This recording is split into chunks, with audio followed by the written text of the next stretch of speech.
வெற்றிவேல் முருகா. வேலுண்டு வினையில்லை, மயிலுண்டு பயமில்லை. என் அன்பு தங்கமே, உன்னிடம் ஒரு முக்கிய செய்தியை கூறவே நான் இப்பொழுது வந்திருக்கின்றேன். உன்னுடைய உணர்வுகளோடு விளையாடியவர்களுக்கு மிக பெரிய தண்டனை கிடைத்து விட்டது.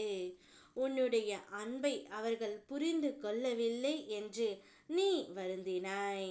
இவர்கள் இப்படி இருக்கின்றார்களே, நான் என்னத்தான் தவறு செய்தேன்?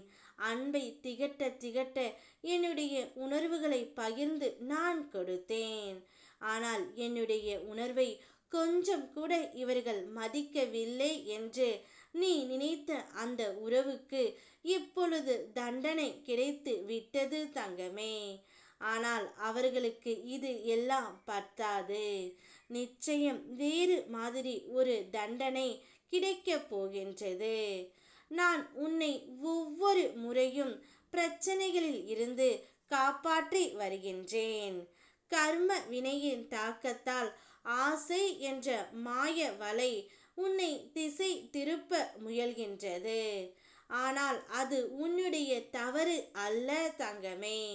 மாயை உன்னை கீழே இழுத்தாலும் நீ மீண்டும் எழ முயல்கின்றாய். அதற்கு நானும் இந்த பிரபஞ்சமும் உனக்கு துணை நிற்கின்றோம். மற்றவர்களின் தவறான யோசனைகள் நுழைய முயன்றாலும் அதை நீ ஏற்காதே. ஏனெனில் உன்னுடைய உள்ளத்தில் என்னப்பன் முருகன் எனக்குள் இருக்கிறான் என்ற ஒரே நம்பிக்கை உறுதியாக நிற்கின்றது. அந்த நம்பிக்கைதான் உன்னை எந்த கணமும் கைவிடாமல் காக்கின்றது. என்னுடைய வேலும் மயிலும் எங்கு சென்றாலும் உன்னை அரவணைத்து செல்கின்றன. நீ விழிப்போடு இரு தங்கமே.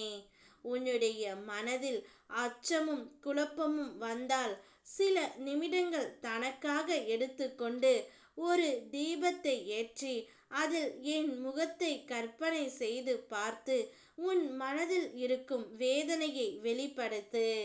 நீ கண்ணீர் வடித்து உன் உணர்வுகளை சொல்ல வேண்டும் என்றாலும் சொல்லு.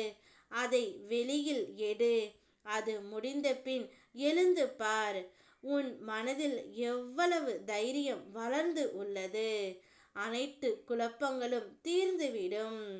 உன் மனம் உற்சாகத்தோடு எழுந்து இருக்கும். அப்பொழுது உன் உள்ளத்தில் இருந்த அந்த குழப்பம் தீர்ந்ததற்கு எனக்கு நன்றி சொல். பிறகு நீ எடுக்கும் ஒவ்வொரு முடிவும் நல்லதாகவே அமையும்.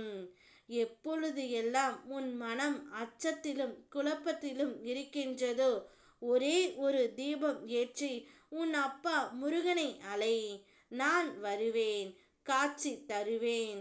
உன் குறைகளை தீர்த்து உன் குழப்பங்களில் தெளிவு பிறக்கும். ஓம் முருகா. வெற்றிவேல் முருகா.